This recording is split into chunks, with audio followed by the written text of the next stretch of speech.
Last night, on the President's orders, U.S. Central Command, under the command of General Eric Kurilla, executed Operation Midnight Hammer, a deliberate and precise strike against 3 Iranian nuclear facilities. This was a complex and high-risk mission carried out with exceptional skill and discipline by our joint force.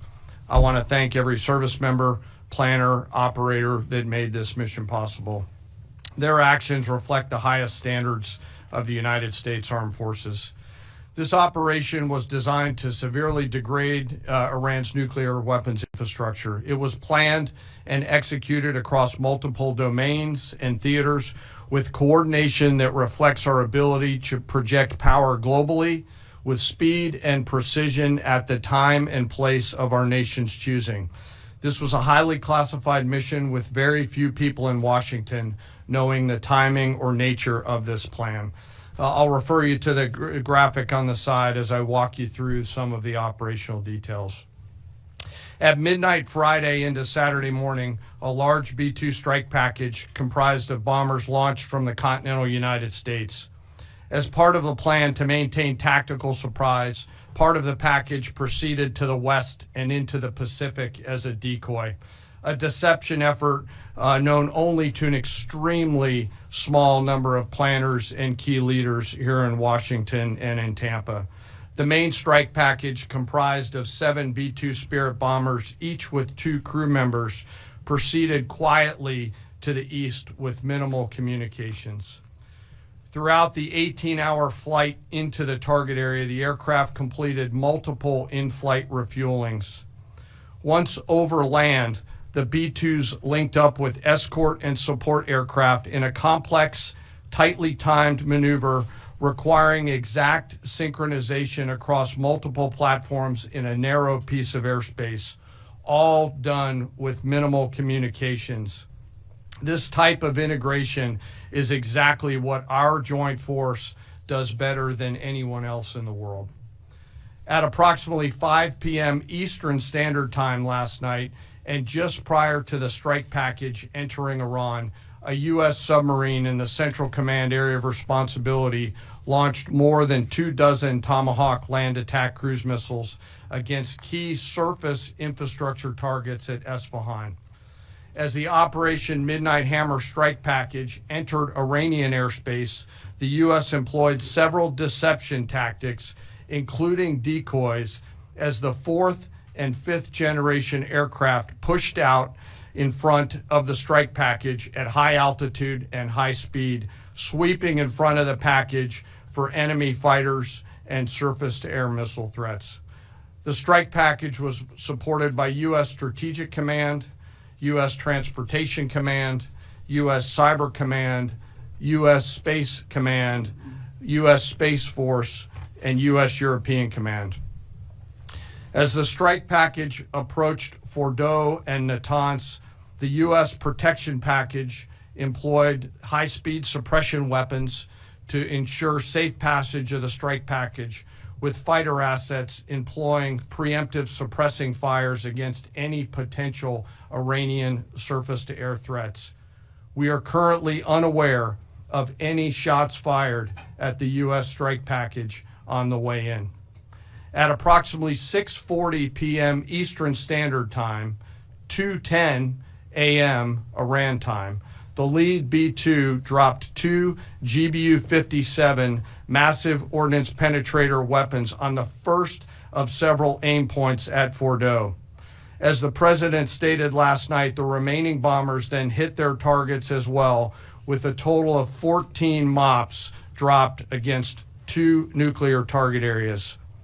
All 3 Iranian nuclear infrastructure targets were struck between 6:40 p.m.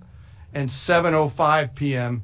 Eastern Time. Again, that's about 2:10 in the morning local time in Iran, with the Tomahawk missiles being the last to strike at Isfahan to ensure we retain the element of surprise throughout the operation. Following weapons release, the Midnight Hammer strike package exited Iranian airspace and the package began its return home. We are unaware of any shots fired at the package on the way out. Iran's fighters did not fly, and it appears that Iran's surface-to-air missile systems did not see us. Throughout the mission, we retained the element of surprise. In total, U.S. forces employed approximately 75 precision-guided weapons during this operation. This included, as the President stated last night, 14 30,000-pound GBU-57 massive ordnance penetrators, marking the first ever operational use of this weapon. I know that battle damage is of great interest. Final battle damage will take some time, but initial battle damage assessments indicate that all three sites sustained extremely severe damage and destruction.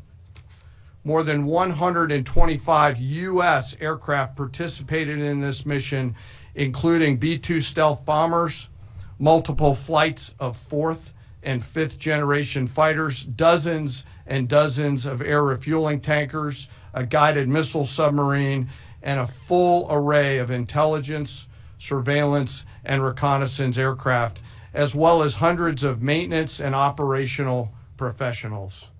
As the Secretary said, this was the largest B-2 operational strike in U.S. history and the second longest B-2 mission ever flown, exceeded only by those in the days following 9/11.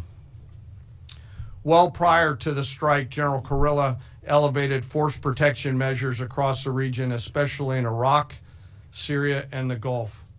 Our forces remain on high alert and are fully postured to respond to any Iranian retaliation or proxy attacks, which would be an incredibly poor choice. We will defend ourselves. The safety of our service members and civilians remains our highest priority. This mission demonstrates the unmatched reach, coordination, and capability of the United States military. In just a matter of weeks, this went from strategic planning to global execution. This operation underscores the unmatched capabilities and global reach of the United States military. As the President clearly said last night, no other military in the world could have done this. I join the President and the Secretary in being incredibly proud of the air crews, naval forces, cyber operators, planners, and support teams, and commanders who made this mission possible. It is their skill, discipline, and teamwork that makes this operation possible. I am particularly proud of our discipline related to operational security, something that was of great concern to the President, the Secretary, General Kurilla, and me, and we will continue to focus on this. As we stand here this morning, many assets are still airborne, and we have hundreds deployed. I ask that we keep our warfighters on their way home and our deployed service member in our thoughts. Our joint force remains ready to defend the United States, our troops, and our interests in the region. Thank you very much.